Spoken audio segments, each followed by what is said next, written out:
जेजूच्या शिसातले जायते जाणांनी म्हणले, तो सांगता तें कठीण लागता, कोणाच्यान तसले आयकून घेवंक जाय। हाका लागून आपले शीस अशे गुणगुणटात म्हूण आपणाच्या सस्तोंगी जाणा जावन जेजून तांकां म्हणले, हे मानून घेवंक तुमकां जोड लागता। आनी मनशाचो पूत आसलो तूय चोडटाना तुमी देखशात जाल्यार आत्मोकी जीव दिता, मांस कित्याकूच उपकारोना।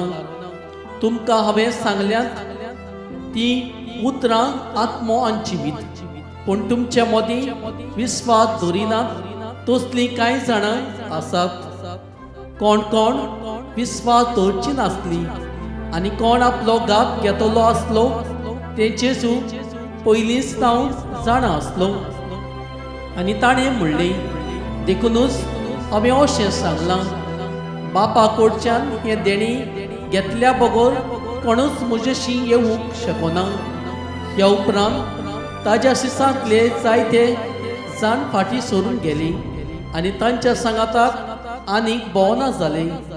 जेजू 12 जाणांक म्हणलें, तुमी वचूंक सोदतात? शिमोन पेद्रून ताका जबाब दिलो, सायबा, कोणाशी म्हणून आमी वेतले?